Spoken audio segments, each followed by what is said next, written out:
Je peux pas tout savoir sur ce qui se passe à Berne, à Bâle ou autre. Par contre, sur mon secteur, il faut que je sois irréprochable, c'est-à-dire je dois connaître absolument le prix médian au mètre carré, je dois savoir tout ce qui s'est vendu le trimestre, le semestre précédent. Je peux faire visiter à n'importe qui. Si la banque ne suit pas derrière et que tu es pas capable d'avoir des arguments financiers, personne ne pourra acheter ton bien. Maintenant, j'ai envie de te dire, non, ça prend l'ascenseur, ça va continuer à le faire. Chaque personne qui a envie d'attendre, je pense qu'il attend trop parce qu'on investit toujours trop tard. Ah bah Antoine, bienvenue dans Unlocked. Je te remercie. Merci Ça, à toi de m'accueillir aujourd'hui. ça me fait super plaisir de t'avoir, d'autant plus que tu viens de l'immobilier, je viens aussi de l'immobilier. Donc c'est cool de pouvoir discuter avec quelqu'un qui a un background un peu similaire quelque part. Le but de Unlocked, c'est de partager le parcours des entrepreneurs suisses ou de ceux qui ont une histoire à partager, qui puissent inspirer et puis motiver ceux qui nous regardent. Donc bienvenue dans Unlocked. Je te remercie. Bah, j'apprécie en tout cas ton accueil. Et puis, on va essayer de répondre à un maximum de questions, déjà pour vous et puis pour les auditeurs. Bah écoute, volontiers. Est-ce que tu peux te présenter en quelques mots ou en quelques phrases? Ouais, je vais essayer de faire court. Donc, je suis Antoine Févé. Je suis en Suisse depuis une quinzaine d'années. Je suis basé à Genève essentiellement. J'ai démarré par un parcours de courtier en immobilier. J'ai monté une première structure destinée à la vente résidentielle. Et puis, ça fait maintenant 7, 8 années que je fais ça. Et je commence à proposer d'autres services, toujours destinés à l'immobilier, mais plutôt ouverts, au grand public et aussi à d'autres courtiers sur toute la Suisse romande. Donc, voilà, formation immobilier, finance et puis, maintenant je commence à toucher un peu à l'informatique et aux médias, grâce à des super partenaires qui m'accompagnent en tout cas. Formidable. Et puis du coup, qu'est-ce qui t'a motivé de base à rentrer dans l'immobilier? Est-ce qu'il y a une anecdote, quelque chose où ça s'est fait totalement par hasard? C'est un enchaînement, un peu de circonstances, comment j'ai démarré? J'organisais des tours de table pour faire des levées de fonds, pour des projets immobiliers, des développements. Donc j'avais une certaine capacité à rassembler des gens, on va dire qui avaient de l'argent et qui voulaient investir dans l'immobilier. Donc si un promoteur me mandatait parce qu'il avait besoin de 2 à 3 millions pour faire partir un projet, l'idée c'était que je rassemble une petite dizaine d'investisseurs, autour de la table pour aller sur ce type de projet. Donc j'ai fait ça 2 ans et demi, 3 ans presque, où j'étais vraiment de l'autre côté et je me suis dit: «Bon, c'est pas mal, tu rassembles de l'argent, les projets partent et pourquoi pas finalement passer de l'autre côté et être un peu plus dans l'opérationnel?» Donc c'est naturellement comme ça que ça s'est fait. Ça, c'était la casquette financière du coup. C'était la casquette financier, encore une fois, pas par un choix délibéré, de par mon réseau, j'avais une certaine, aisance, on va dire, à côtoyer, en tout cas des gens assez fortunés. J'ai fait du conseil en family office, donc j'ai fait un peu de gestion patrimoniale de ce type de clientèle. Plutôt off market, plutôt un peu sous les radars sur un marché premium et j'ai voulu démocratiser un petit peu tout ça. Le premium, c'est super, si tu vends, c'est très bien. Si tu vends pas, tu peux passer quand même un certain temps à attendre et du coup, il fallait repenser un petit peu le modèle aussi économique, et apporter un peu de récurrence, dans mon business. Puis le type de bien, du coup, tu dis premium. Quand tu dis premium, j'imagine que tu parles de tout ce qui est, on va dire, propriété de luxe, hein, à partir de au-dessus d'un certain montant. C'est ça que tu veux dire? Oui, tout à fait. C'est-à-dire quand tu fais de la gestion en family office, tu vas avoir des gens qui ont un certain niveau de fortune, donc un certain niveau de propriété aussi, en Suisse et à l'international. Sur Genève, je dirais que ça commence à partir de 5, 6 millions, mais tu peux aller, sur des biens qui dépassent les 50 millions. Donc c'est pas des ventes que tu vas faire, hein, toutes les 2 semaines, hein, on est d'accord.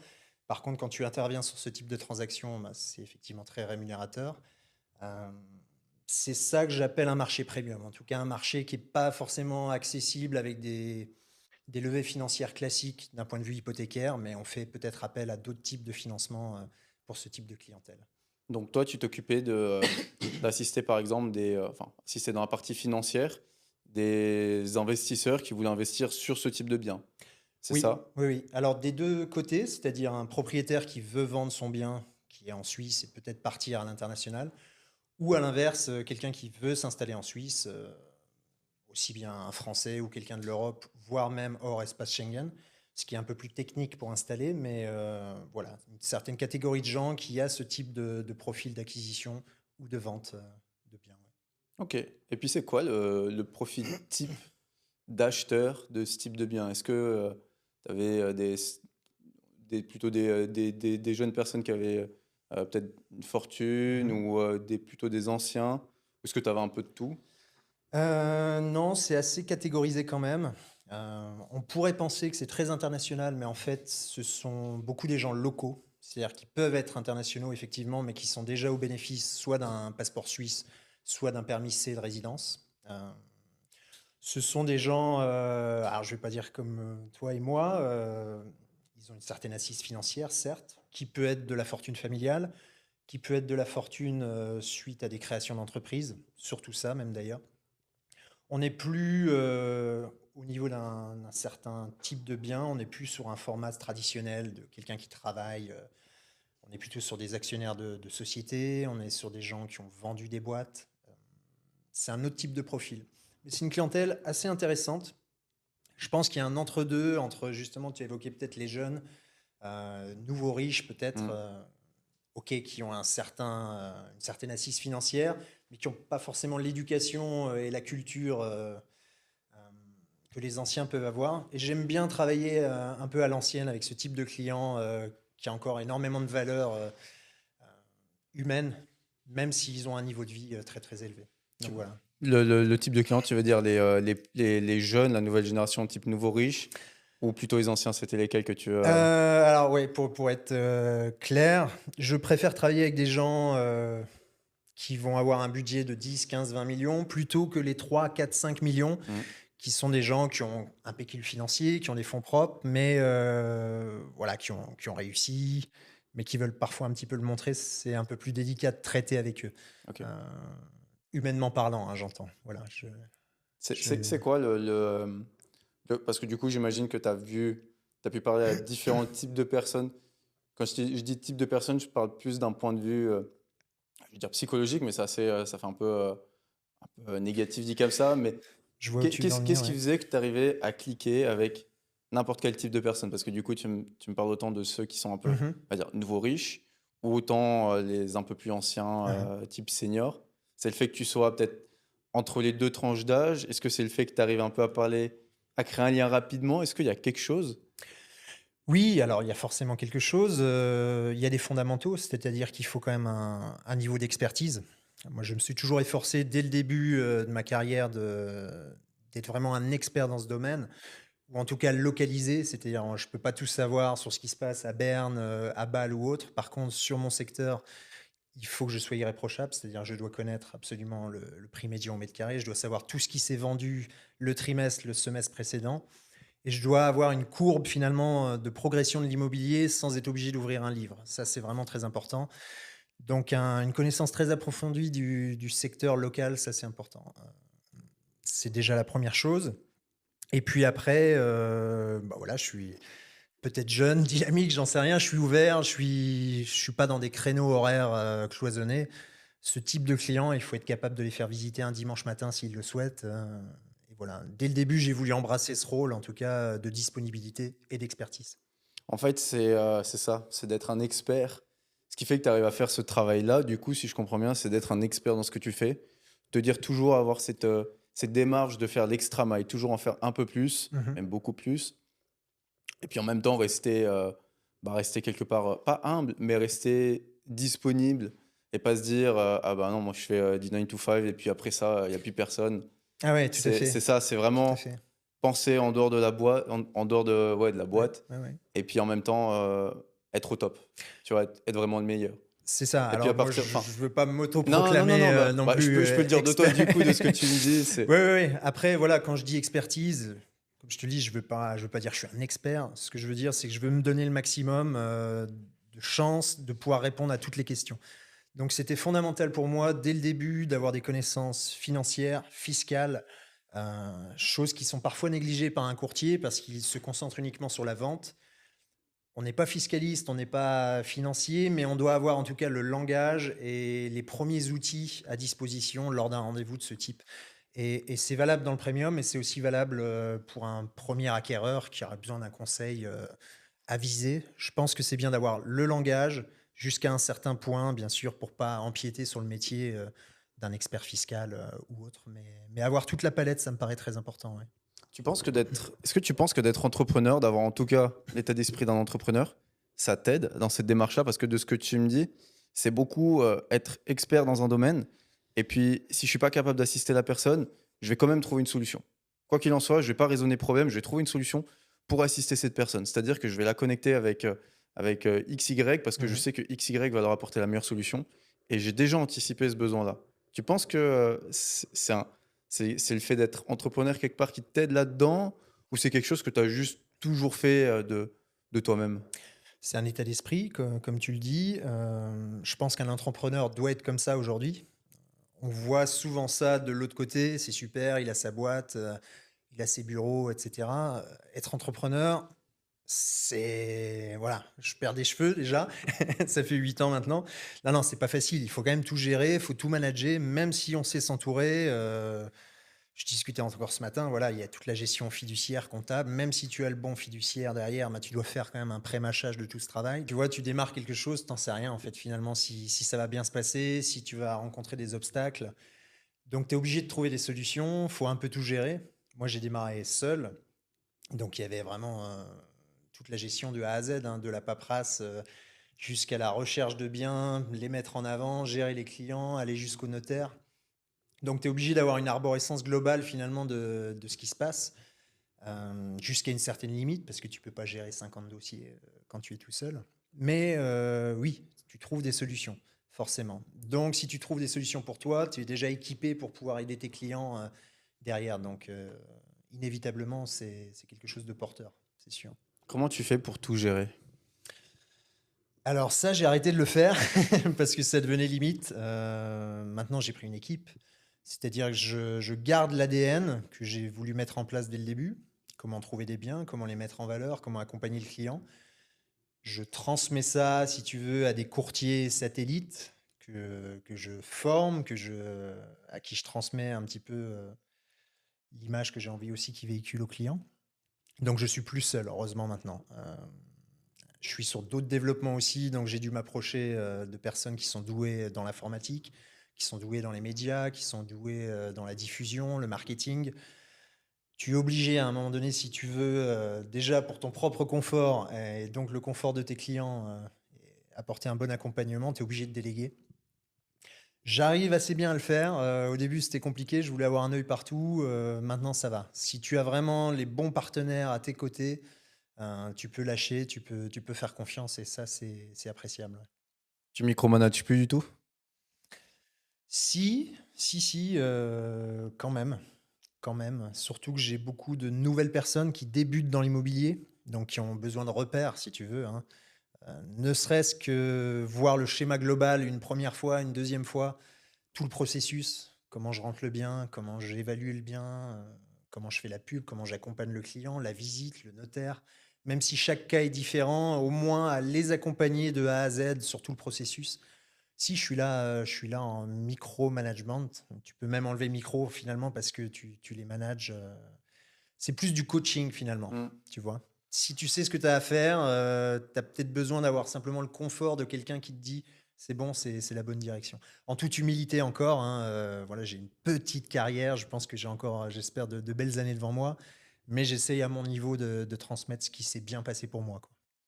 Du coup, tu serais un partisan de la pensée que tu dois maîtriser quand même à peu près tout le range des activités qu'un agent immobilier peut avoir et peut-être même un petit peu au-delà. Enfin, attends, je sais pas si la question est très claire, mais tu dois quand même Dis-moi. tu dois être un expert dans ton domaine et tu dois avoir quand même un minimum d'expertise dans les domaines que tu connais pas. Oui, oui, oui, Oui, je vois ce que tu veux dire. Ouais, ouais. Il faut une vision globale si tu veux. voilà. Après, moi, si je transmets quelque chose, c'est que j'ai un savoir dessus, au moins les fondamentaux. C'est-à-dire, pour moi, les fondamentaux, c'est d'avoir une connaissance du marché local, combien ça vaut dans le secteur. Ici, on est à Lausanne, bah, combien ça vaut dans ce quartier, qu'est-ce qui s'est vendu dans ce quartier, et quel type de bien la banque aujourd'hui est capable de soutenir pour le futur client. On est tributaire d'un marché hypothécaire à 95%. Si aujourd'hui un propriétaire décide que son bien vaut 2,5 millions, mais que la banque va le soutenir à 2,2 millions, Le gap restant va être, si tu veux, être obligé d'être soutenu par le client en fonds propres et ça se fait de moins en moins.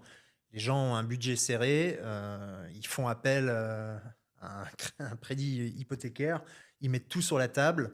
Ils peuvent pas se permettre de rajouter des fonds propres, déjà parce qu'il y a plus aucune source de revenus pour aller les chercher.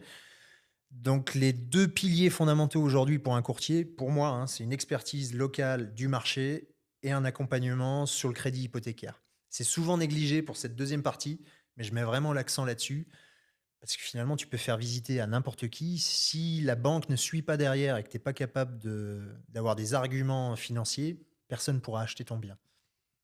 Donc, en fait, tu dois connaître vraiment les domaines clés qui vont toucher au client, enfin, dont le C'est ça. client aura besoin. C'est ça.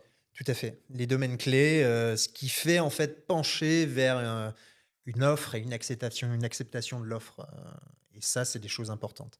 Est-ce que toi, tu as envie d'acheter quelque chose? Même si tu as un niveau de connaissance, tu veux quand même l'expertise, de quelqu'un, tu veux savoir si la banque va te soutenir sur le projet, c'est ça le plus important. Finalement, tout ce qui va autour, derrière, le notaire va pouvoir te conseiller, peut-être ton avocat va pouvoir te conseiller si tu en as besoin, mais les fondamentaux, ça doit être apporté par le courtier, par l'agence. Mmh. Les clients, que ça soit les clients les plus fortunés ou les plus modestes, est-ce qu'ils sont tu as remarqué qu'en général, ils étaient éduqués autour de l'immobilier et puis du financement? Ou tu as remarqué que, c'était assez, peut-être c'est dispersé, je sais pas? Ils ont une éducation quand même globale. Ici, la temporalité, aussi bien pour la vente que pour l'achat, elle est assez longue.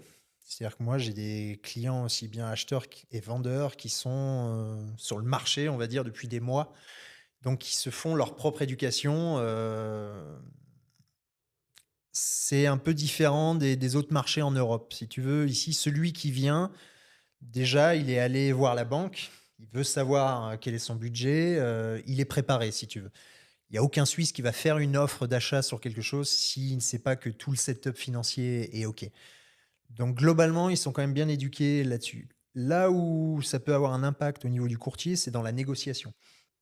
OK, j'ai une capacité financière de 2 millions, je vais voir un bien à 2,3 millions.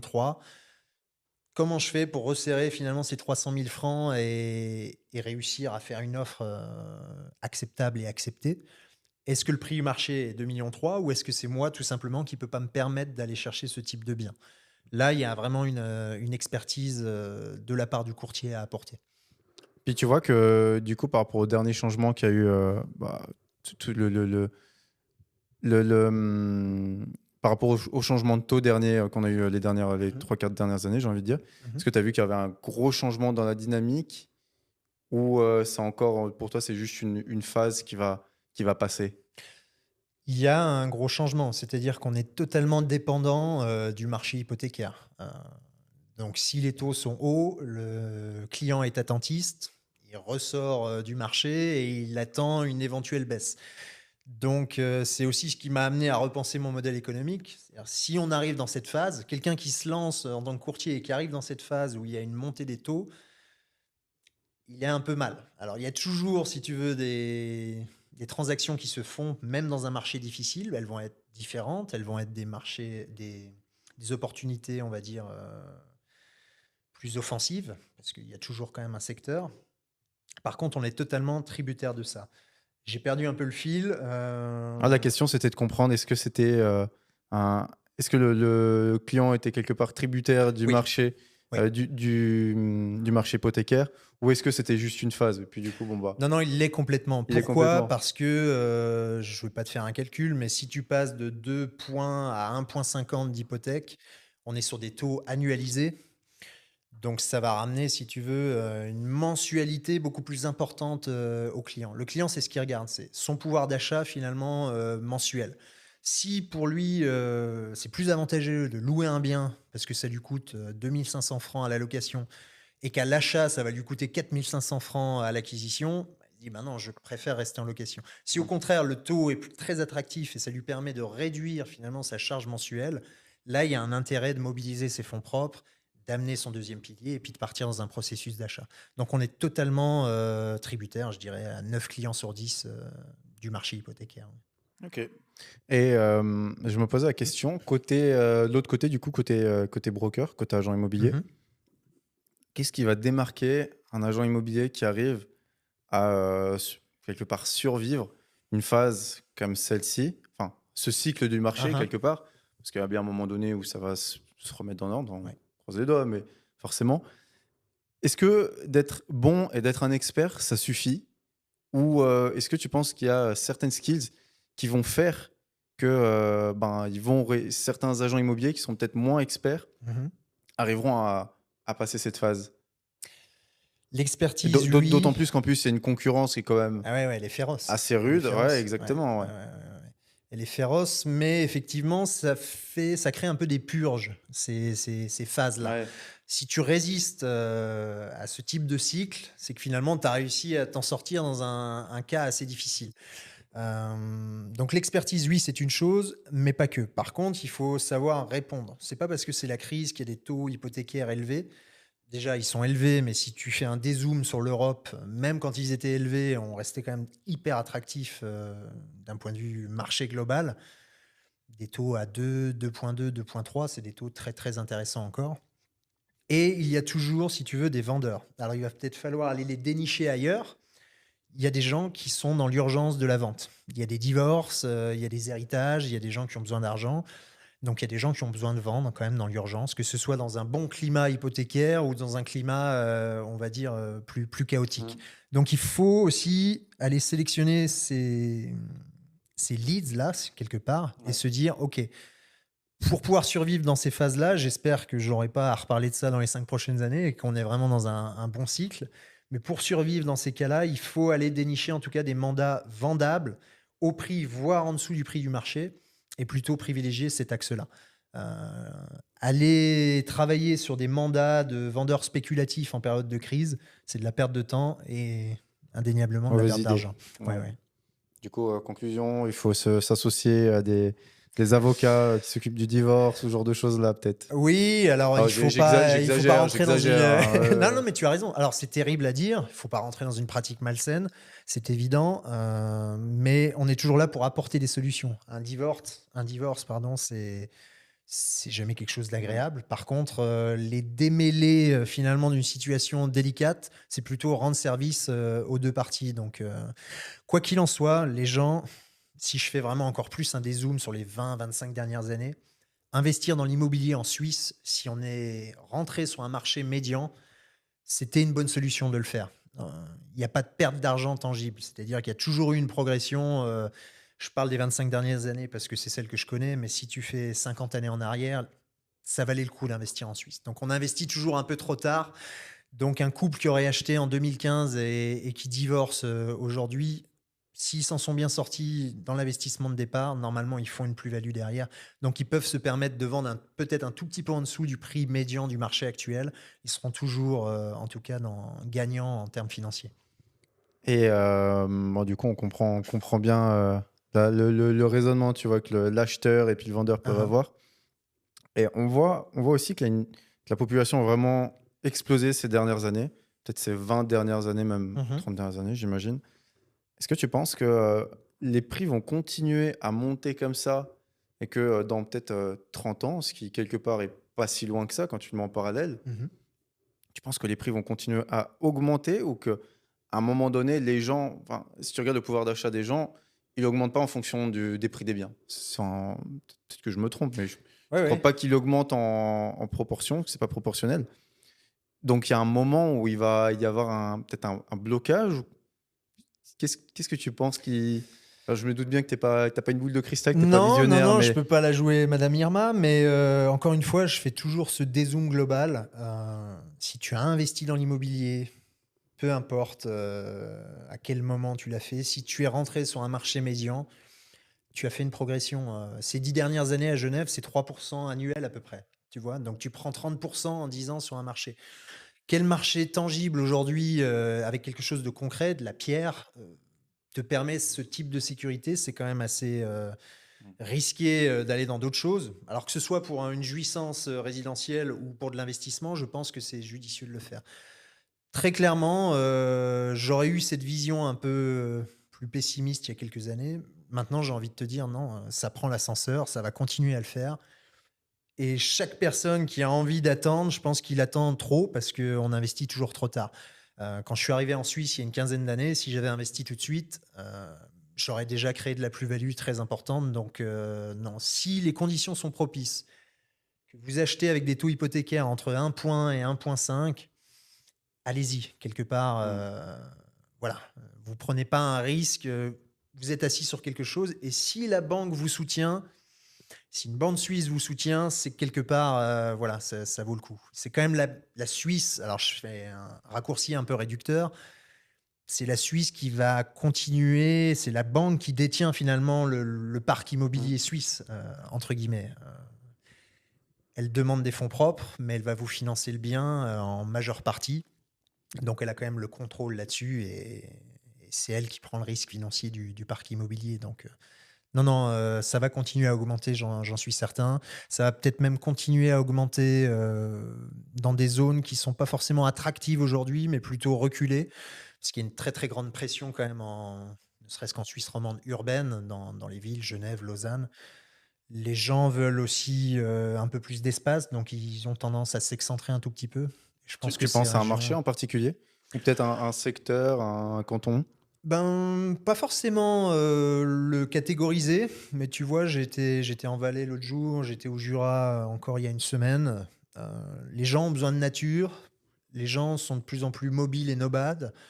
Ça leur fait pas peur de prendre le train, si c'est pour rentrer dans un cadre, familial et on va dire de vie, sympathique. Donc je pense que ça va prendre aussi l'ascenseur, en campagne et en montagne. Ça, c'est certain, oui. Tu un petit changement de paradigme, du coup, les gens ont plus trop peur et puis, au final, ce concept de, la ville des 20 minutes, je sais pas si ça se dit comme ça en français, mais, Ouais, 20 minute city, au final, les gens, c'est pas qu'ils le fuient, mais vu que c'est un peu peut-être plus trop abordable, c'est ça, bah, ils sont obligés de c'est s'excentrer. ça. Qu'est-ce que tu as aujourd'hui, en fait, pour le même prix, en zone urbaine ou en zone un peu plus campagne? Et tu te rends compte finalement, bah, tu as plus d'espace. Donc l'espace, c'est les mètres carrés habitables, c'est l'espace extérieur. Pendant Covid, on s'est rendu compte aussi qu'il y avait un réel besoin là-dessus, hein. Il y a le télétravail qui a changé aussi la donne. Donc je pense, voilà, à Genève, même tous les jours, j'ai même des gens qui viennent d'Yverdon. Donc tu vois, c'est un truc, De Genève? Ah oui, voilà. ouais. Si tu as 50 minutes, mais que tu vas à Yverdon, c'est des choses, moi, j'aurais pas imaginé avant. Mais si, ça se fait. Donc ça reste très raisonnable par rapport, à certaines, métropoles françaises où tu dois quand même, t'excentrer pour aller travailler, là, ça reste quand même, raisonnable et on a un réseau de train qui est quand même assez régulier Mmh. donc Ouais, il y a pas voilà. les problèmes de retard C'est ou ça, quoi il qu'ils y peuvent en a des avoir avec, petits ouais, mais ça va. c'est raisonnable, ouais. Tout à fait. Du coup, tu es passé, côté, alors tu es passé côté investisseur, ensuite broker, Oui. slash entrepreneur et puis là, tu m'as dit que tu avais du coup tu avais lancé Palmer, tu allais donc une solution pour, enfin, peut-être que tu peux présenter en quelques mots? Oui, oui, oui, bien sûr. Ben, vu que j'étais du côté, acteur, on va dire, j'avais besoin de solutions, j'avais besoin de licences, du marché. J'entends par là utiliser des logiciels qui me permettent de faire mon activité, de diffuser mes biens en ligne, de pouvoir gérer des brochures, de pouvoir en tout cas estimer, mes biens. J'ai voulu un peu tirer le frein à main et sortir de toute dépendance, de tous ces logiciels et je me suis dit: «Pourquoi pas finalement créer notre propre écosystème?» Déjà pour nous, en interne, pour l'agence, et puis quitte à le faire, pourquoi pas finalement le distribuer, aux autres et qu'ils puissent en bénéficier.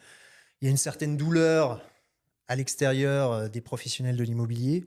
J'entends par là, ceux que je rencontre au quotidien, les courtiers indépendants, les petites agences qui ont un budget aussi limité pour pouvoir, s'exprimer sur le marché et aujourd'hui, ben, cette douleur finalement elle est presque insoutenable, pour eux. D'un point de vue financier, ça tient plus. Il faut rentrer des biens, il faut faire des ventes, mais il faut pas non plus se faire, étrangler chaque mois pour pouvoir utiliser des solutions. Donc oui, l'idée a été de créer un propre écosystème, complet et qu'on est en train de diffuser, actuellement dans toute la Suisse romande, auprès des agents, des courtiers, indépendants du secteur, ouais. Puis tu m'as dit qu'il y avait il y avait des solutions que les courtiers pouvaient avoir besoin, Mmh. qui étaient même pas vraiment peut-être existantes Oui. et qui du coup sont contribuent à la douleur qu'ils peuvent avoir. Et peut-être dans un marché comme, on est peut-être un peu en train de faire ta pub là quelque part, mais c'est pas du tout voulu. Mais, dans un temps comme celui qui est en cours et qui va peut-être continuer encore un petit peu à perdurer, ça fait du bien d'avoir des outils comme ça. Ne serait-ce que d'avoir un Ouais, bon CRM ou d'avoir un outil qui te permette de peut-être je sais pas exactement qu'est-ce qu'il va permettre de faire, mais oui, de gérer tes réseaux, ce genre de choses-là. tout à fait, tout à fait. Alors, ben, comme tu le dis, voilà, je veux pas faire de sponsoring. Ce qui se passe, c'est que On moi, j'en s'arrangera sur ai le chèque à la fin, il y a pas de problème. j'en avais besoin dans mon quotidien, si tu veux, de courtier. Et les gens que je côtoyais au quotidien ont besoin de ça. On a besoin de quoi aujourd'hui? On a envie de pouvoir estimer un bien. Aujourd'hui, il y a des outils technologiques pour le faire, mais on dépend de certaines licences. Ça, j'ai voulu tout de suite couper assez court et créer mon propre algorithme d'estimation.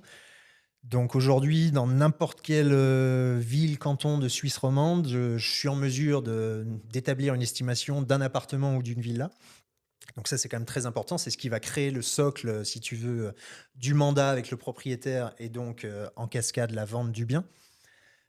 C'est un algorithme d'estimation qui s'écarte un peu des standards, c'est-à-dire que je voulais quelque chose de tangible, qui vient coupler finalement les données bancaires que je t'évoque depuis tout à l'heure.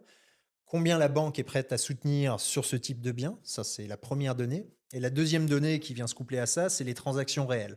Qu'est-ce qui s'est réellement vendu autour de chez moi, autour de chez vous, ce trimestre dernier, ce semestre dernier, et qu'est-ce que la banque est capable de soutenir là-dessus? On vient mixer tout ça et on crée une donnée, si tu veux, dans toute la Suisse pour les appartements et les villas. Ça, c'est une première chose. Et là, j'ai voulu vraiment l'émancipation de ce point de vue-là. Et partant de cette base-là, bah, on a créé tout un tas d'outils, tout un tas de services qui viennent en découler. Je pars du principe qu'aujourd'hui, un courtier, peu importe où il doit être capable d'estimer un bien, de créer une annonce, de pouvoir la diffuser pour aller capter des prospects, capter des leads, pouvoir faire les visites derrière, etc., sans que ça remette en cause tout son système économique et sa Mmh. trésorerie. Il faut pas, si tu veux, que ça prenne 80% de son budget, rien que pour faire ça au niveau de la gestion des biens. Il faut Ni de vraiment son ramener un temps, ni de ratio, son temps non plus. ni de son temps, c'est ça. Parce que si tu dois contacter, enfin, toutes les banques et que tu dois Oui, faire tout ça ouais, tout à manuellement, fait. moi, je sais pas exactement quel est le process pour les brokers, mais dans Mhm. ce milieu-là, hem, mais s'ils ont quelque chose qui justement leur facilite la tâche, ça doit être un gain de temps pas possible. Complètement. Et ce que tu dis juste avant, comment les propriétaires, ils réagissent, face au fait d'avoir une annonce qui est corrélée au marché hypothécaire Mhm. et pas simplement à une analyse de comparables? Enfin, quand je dis une analyse de Oui, comparables, je parle ouais, pour ceux ouais, qui ouais, nous regardent, une analyse des biens autour qui ont été vendus. c'est ça. Comment ils réagissent? Parce que la plupart, sans citer de nom de ces estimations, j'ai plus le terme «automatiques» Oui, entre guillemets, oui, oui. elles sont basées purement sur des comparables, en règle Alors, elles sont générale. basées sur des comparables, mais parfois des comparables qui sont en ligne, c'est-à-dire ce que tu vas retrouver sur les portails immobiliers. Oui, donc Euh, c'est pas des comparables Si tu quelque veux part complètement comparer le valables. marché qui est en ligne et comparer le marché qui est réellement passé chez le notaire, parfois tu vas avoir un gap de 10, 15, 20, même 30% sur Mmh. certaines régions. Donc oui, le prix est flatteur, le prix est dragueur, mais c'est pas la réalité. Et pour rebondir sur ce que tu dis, il y a une éducation à faire. C'est-à-dire qu'aujourd'hui, oui, la valeur que je te donne, c'est une valeur réelle, mais elle peut parfois faire peur à un propriétaire parce que le propriétaire, quand il va chez le notaire, malheureusement, c'est jamais le prix qui s'était fixé au départ. Ouais. Donc il y a quand même ce cycle un peu tampon qu'il va falloir faire. Euh, je préfère donner une donnée réelle et expliquer derrière, éduquer finalement la réalité de la chose, et peut-être prendre le mandat, ok, à un gap légèrement supérieur, mais on n'est pas en train de parler de 20 à 30% au-dessus, parce qu'il ne se passera rien. Très concrètement, aujourd'hui, si tu mets un bien 20% au-dessus du prix du marché, tu vas perdre de l'argent, tu vas mettre des médias, et tu vas perdre ta crédibilité et faire perdre de la crédibilité au bien qui est en annonce. Donc, c'est pas vraiment ça l'intérêt. Mais je préfère apporter une donnée finalement concrète de la réalité du marché. Ouais, donc tu essaies de rester positif, on va dire, Mhm. mais en même temps, ben, d'être terre à terre, tu es obligé d'être réaliste et tu peux pas commencer à vendre un bien au-dessus du marché. C'est ça. J'ai quelqu'un qui m'avait dit que une des raisons pour lesquelles un bien se retrouve des mois et des mois et ne se vend pas, c'était juste, Mhm. enfin, c'est souvent qu'il était juste mal mal pricé. Bien sûr, On lui avait donné le mauvais prix, mal estimé. bien sûr. Et le problème, c'est que peut-être tu as sans critiquer ou jeter la pierre à qui que ce soit, mais des agents immobiliers qui vont surestimer un bien Mmh. pour prendre un mandat, surtout peut-être dans les temps qui courent. Mmh. Mais au final, c'est pas rendre service parce que ça se vendra pas. Bah, le problème, Enfin, c'est si que c'est, on va dire, c'est que généralement, c'est pas le courtier qui fixe le prix, c'est le propriétaire et c'est tout le problème. C'est-à-dire ouais, que le courtier prend le mandat sous l'éducation du propriétaire et là, il y a vraiment un c'est changement l'inverse qui doit être fait en de fait. ben oui, clairement. C'est-à-dire qu'aujourd'hui, on veut tellement un mandat en tant que courtier qu'on est prêt à dire oui à tout. Oui à la baisse des honoraires, donc je viens à 2 à Ouais. 1,5 à 1 Un au forfait forfait fixe. même, voilà. Ouais. Je me fixe sur votre prix, mais ça va pas en fait. Finalement, si tu travailles comme ça et en plus dès le début de ta carrière, je te raconte pas dans 10 ans ce qui va se passer. C'est-à-dire tu Ouais. vas bosser à 1 000 francs, j'en sais rien, Tu dis oui à tout. voilà et Ouais. faire ça, c'est une erreur, sauf si bien sûr les attentes du propriétaire correspondent au marché.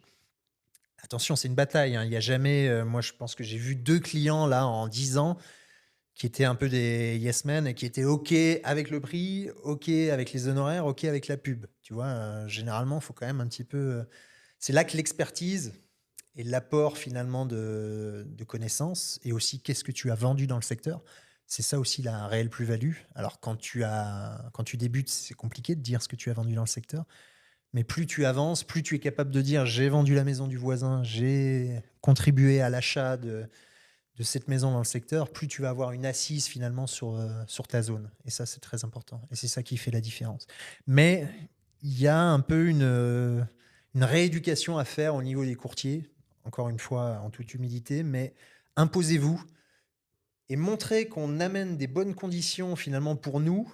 Ça laisse déjà présager qu'on va amener des bonnes conditions pour les futurs acheteurs. Aller challenger un propriétaire, c'est excellent en fait. Lui rentrer un peu dedans, si je puis dire, c'est montrer que, ok, tu vas défendre la maison auprès des futurs acheteurs. Alors que quelqu'un qui va tout de suite se plier à toutes les exigences, ça veut dire si on te fait une offre 500 000 francs en dessous du prix, bah, tu vas la présenter directement. Tu vas pas du tout challenger finalement la responsabilité qu'on te donne. Comment tu fais quel conseil tu irais donner à un jeune courtier Mhm. ou quelqu'un qui se lancerait dans le métier, ni plus ni moins, et qui n'aurait pas forcément l'assise, enfin l'autorité qu'aurait un courtier qui, lui, connaîtrait tout son secteur parce Ouais. qu'il aurait vendu la maison du voisin, de la voisine, de la grand-maman et de tout le quartier. Quel conseil tu irais lui donner pour pouvoir rentrer dedans, entre guillemets, Ouais. éduquer un propriétaire? Parce que tu vas avoir d'un côté le gamin, entre guillemets, et puis de l'autre, tu as peut-être la personne d'une cinquantaine, une soixantaine d'années. Mhm. Je vais dire, non, mais écoute-moi, gamin, moi, la maison, je te dis qu'elle vaut 5 millions, elle vaut T'as 5 raison. millions. T'as raison. Et le petit courtier, il va dire, bah oui, bah écoutez, moi, j'ai vu sur mon petit logiciel qu'elle en valait 3. Tu vois? Ouais, ouais, ouais, non, mais t'as raison. Alors déjà, c'est pas évident. Je vais te Mm. dire, avoir un niveau d'aplomb face à un propriétaire, c'est pas évident du tout. Même quand tu roules un peu ta bosse, hein, tu vas avoir des gens quand même qui sont plus âgés.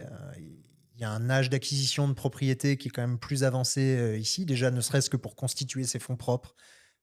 T'achètes pas une maison quand tu as 20 ans, donc c'est plutôt, tu es confronté à des propriétaires qui ont un peu de bouteille, Mm.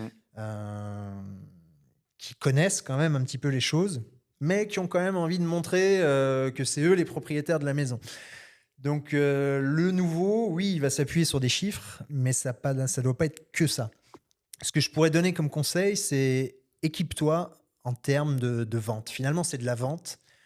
Donc, lis des bouquins sur la vente, sur la négociation, sur l'adaptation psychologique des profils que tu peux avoir en face de toi. Parce que finalement, c'est un dialogue humain. Mm.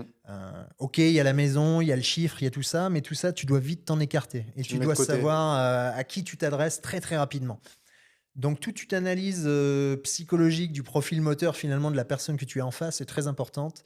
Euh, donc éduque-toi et fais tes armes au niveau de la négociation, de la gestion de la transaction, la maîtrise du téléphone, hyper important aussi. C'est parfois le premier filtre avec le client. Donc si tu as du mal à t'exprimer ou si c'est pas audible ou si c'est pas ultra précis dans les 10-15 premières secondes avec ton prospect ou client au téléphone, ça c'est quelque chose qui se travaille. Tous les bouquins finalement du monde, fiscaux, légaux, etc., tu peux les apprendre, mais avoir un feeling avec un client, ça c'est pas évident. Donc c'est de Faut, l'exercice faut en bouffer. à fond, Faut vraiment en à fond, bouffer. à fond. et puis, vraiment se confronter au problème, en fait, jusqu'à ce que tu sois complètement à l'aise. Tout à fait. Faire C des appels à froid, tu vois? Ouais, Tu vas appeler tout un tas de gens qui ont rien à voir avec l'immobilier, ouais. mais voilà, tu vas te prendre des murs, tu vas te prendre des vents, tu vas te prendre des insultes, parfois ça arrive, hein, Mmh. mais essayer de les digérer, essayer de rebondir tout de suite, ça, c'est hyper important. Tu peux pas devenir bon, finalement, en rencontrant 4 propriétaires. Il faut que tu en vois plein. Il faut que tu vois plein de clients acheteurs, plein de clients vendeurs, plein de clients normaux, ça reste une aventure humaine, tu vois? Donc si déjà il y a pas cette alchimie humaine, ça va être compliqué d'amener tes outils, immobiliers derrière, quoi. Tu sais que moi, quand j'ai commencé dans l'immobilier, j'avais un petit peu la pas la phobie, mais, un peu comme n'importe qui, tu vois, quelque part, d'appeler un Mmh. inconnu, aller le démarcher, tu dis: «Mais, enfin, je viens l'importuner quelque part», Ah bien tu sûr. vois? Et ça m'a pris un peu de temps à me enfin, ça m'a pas pris un peu de temps, mais j'ai dû vraiment apprendre à switcher, de me dire: «Je suis pas là en train de déranger quelqu'un, mais en fait, je lui apporte une solution», tu vois? Et ce raisonnement-là, en fait, j'avais réussi à me le faire qu'à Mmh. partir du moment où j'avais fait, mais des dizaines et des dizaines d'appels. C'est ça. Et avant ça, j'avais toujours l'impression de déranger. Ouais, ouais, Et ouais. ça, à force, après, tu vois, ça devient en toi. C'est ancré. Et puis quand tu vas démarcher, entre guillemets, quelqu'un pour X, Y service, dans tous les cas, tu sais que ben, si tu crois en ton produit, en ce que tu C'est as, ça. ce que tu apporté, tu sais que tu apportes une solution. Quelque chose qui va, pas qui va déranger, mais qui au contraire va aider. Ou Ouais, sinon, ouais, bon, ouais, on ouais. change de métier. Mais Non, c'est ça, tu es une valeur ajoutée finalement, donc c'est ça. il faut te mettre en mode automatique. Une fois que tu as ton discours, que tu es bien, finalement tu as une trame sur laquelle tu vas venir greffer finalement, les choses individuelles propres à chaque prospect que tu vas rencontrer, mais tu dois avoir finalement ta ligne conductrice, comme ça. Notre problématique, c'est tu l'as évoqué au début, il y a énormément de concurrence. Donc tu es peut-être le 17e, le 35e, le 45e qui appelle le client. Donc il peut y avoir un agacement et finalement, qu'est-ce qui va faire que tu vas réussir aujourd'hui? Il faut te différencier. Si tu fais exactement la même chose que tout le monde, si tu mets ton flyer dans la boîte aux lettres, si tu fais ton appel à froid avec le même discours que les 18 précédents, tu as aucune chance, tu vois? Mm. Donc je vais pas te donner tous les outils qu'il faut que les courtiers mettent en place, mais en tout cas, il faut qu'ils soient, eux-mêmes déjà, c'est très important. Pas essayer d'être quelqu'un d'autre. Donc plutôt, valoriser leur personne et en nous, je pense qu'on a tous des atouts et des facultés qu'on peut décupler finalement. Si t'es pas bon dans un moi, c'est un peu ma manière de faire. Si t'es pas bon dans un domaine, presque, OK, tu l'entretiens, mais n'essaye pas de devenir super bon dans un truc où tu es «nul à la base», entre guillemets, hein. Et par contre, si tu as des compétences dans un certain niveau, là, accélère à fond et mets les curseurs à fond, tu vois? Si tu as un bon relationnel, si tu es aisé dans la discussion avec les gens, mise tout là-dessus et accélère à fond, à fond, à fond, tu vois? Si ton truc, c'est pas du tout les chiffres, la comptabilité ou autre, ben, plutôt délègue ça à quelqu'un d'autre qui est vraiment doué dans ce milieu-là, quoi. Et essaye de trouver 2-3 axes où tu peux être bon et tu crois vraiment en toi et appuie à fond là-dessus. Ça, c'est hyper important. Tu crois qu'il faut se forcer à faire des choses qu'on n'aime pas? Alors, il y a des Intelligemment, fondamentaux, hein, ouais, attention, voilà, ouais, intelligemment. Je te ouais, dis, ouais. si tu es quelqu'un qui aime pas du tout le contact, Bah, peut-être déjà, change de métier, j'ai envie de dire, si tu pas le contact, voilà.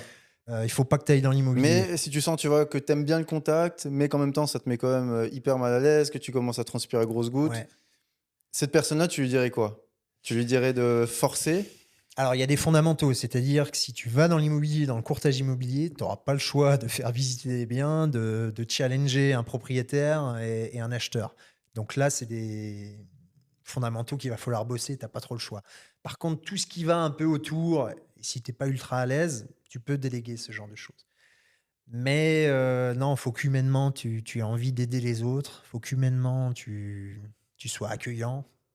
Tout ce qui va un peu autour du métier de commercial et de vendeur finalement, alors pas vendeur avec l'étiquette vendeur, mais il faut que tu sois dans l'aide et l'accompagnement, ça c'est indispensable.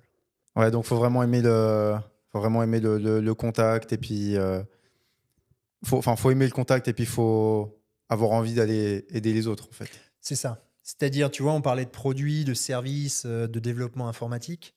OK, super, on peut peut-être, tout créer en digital, en technologie, mais on est encore loin, loin, loin d'un système comme à Singapour ou autre où tu es un agent totalement digitalisé.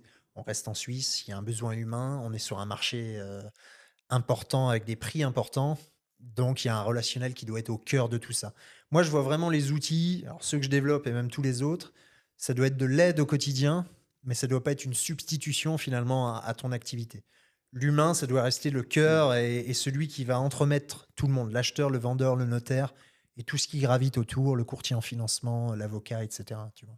Ouais, ouais, c'est un peu le même raisonnement que tu vas avoir avec l'IA, où tu Ouais, dis que ben, l'IA, ça reste un outil, bien mais sûr. c'est pas quelque chose qui va faire complètement le travail à ta place, du moins.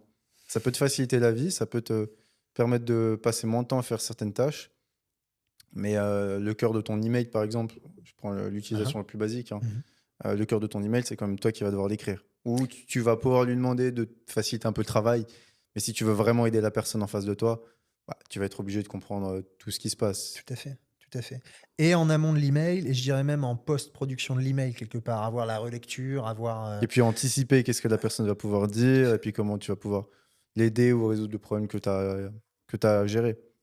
tout Tu à fait. parlais de je vois que tu parles enfin, tu compares pas mal par rapport au marché, Mmh. à l'international.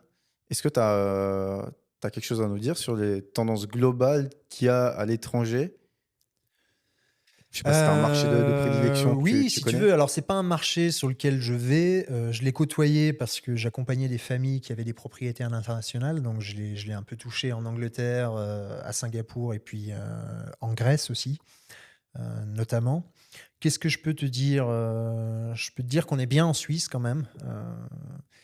La Suisse, comme l'Angleterre, on est sur un système, hypothécaire.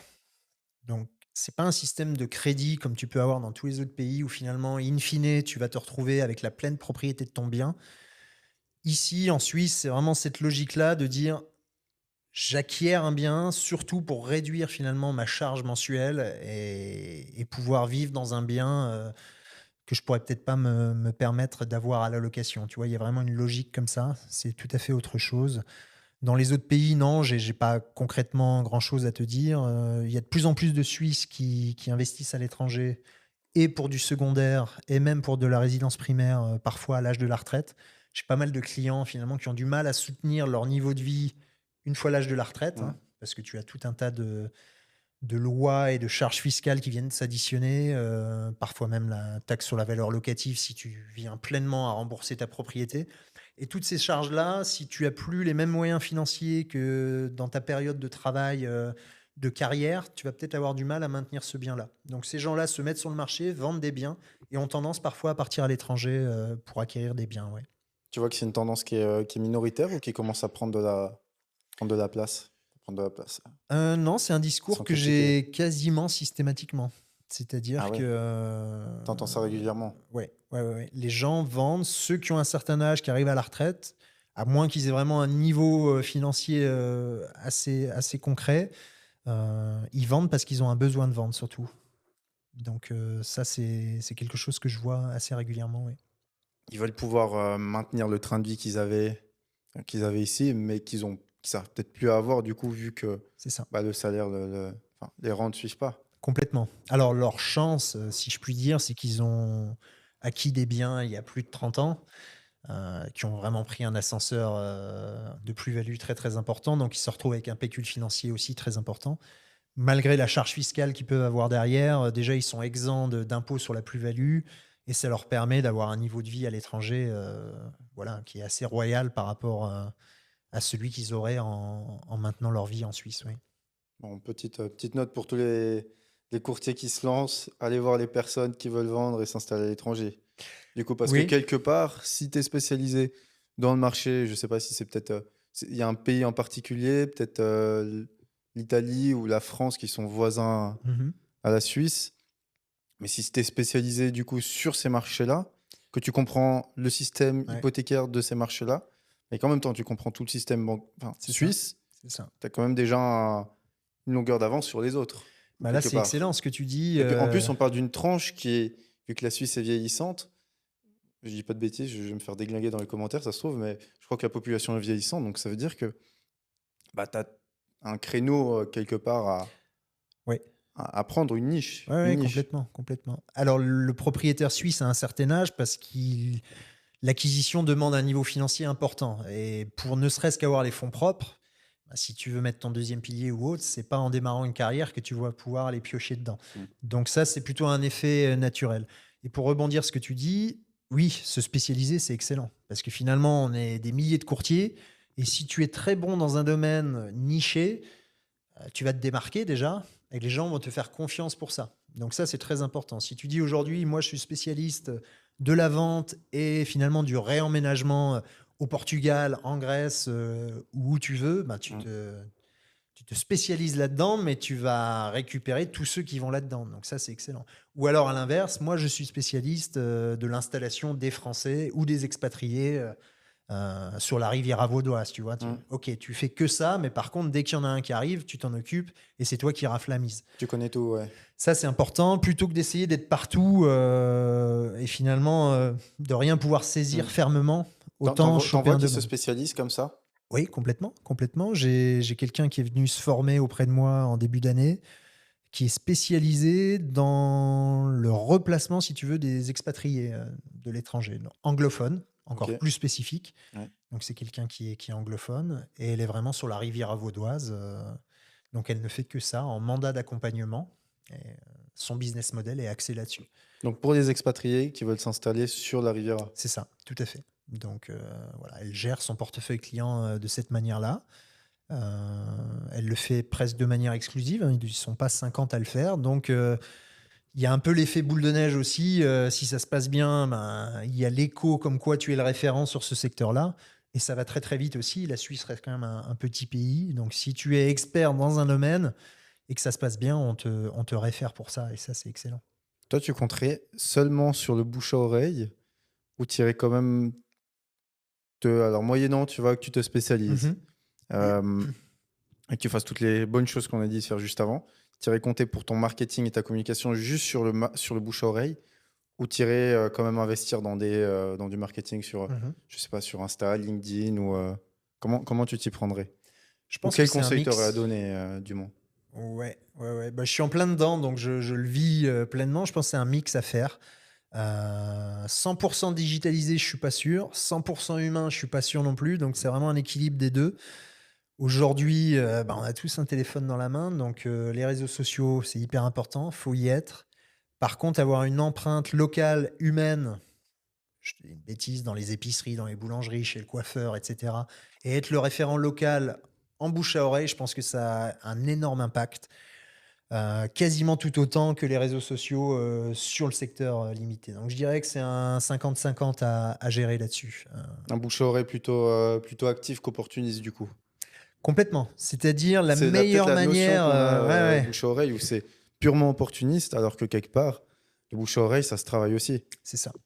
La meilleure manière, c'est de rien vendre, en fait. C'est de montrer que tu es là, que tu es le référent local, mais loin justement de vendre tes services ou de faire des vidéos en disant chez ça, je vends ça, c'était le prix. Ça, c'est pas bon. Par contre, aller montrer que tu es là, que tu es un expert du secteur, je pense que c'est beaucoup plus impactant et ça fait venir du monde. Ça, c'est clair. Ouais.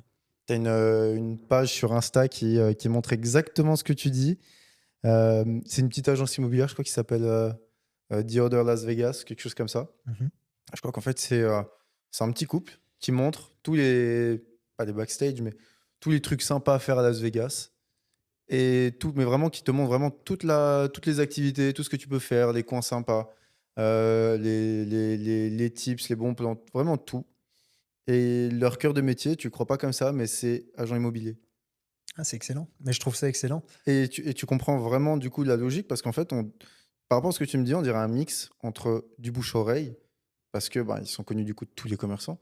Les commerçants, ils les adorent parce que tu Mhm. as, Ah ouais. une page Insta de 900 000 abonnés qui vient comme ça et puis se balader chez toi et te faire de la pub gratuitement. Alors, je sais pas comment ils fonctionnent, mais bon, tu peux pas Ouais, non plus ouais, en tout prétendre à faire cas. payer un petit commerçant des montants astronomiques pour de l'influence.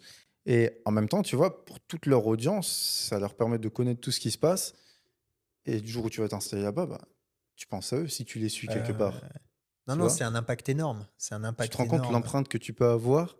Enfin, si tu es smart et que tu la joues, moyennant que tu sois dans le bon créneau, tu vois? Parce que peut-être qu'ils ont fait du trial and error juste avant pendant des mois ou des années. Mhm.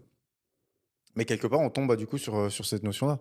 Ouais, tout à fait, tout à fait. On peut se servir des 2 finalement dans cette optique-là donc ouais, je pense que c'est judicieux. Nous, bah, c'est un peu comme ça aussi qu'on s'est rencontrés. On fait des vidéos, c'est des reportages si tu veux, sur les régions, sur les villes pour les mettre en avant.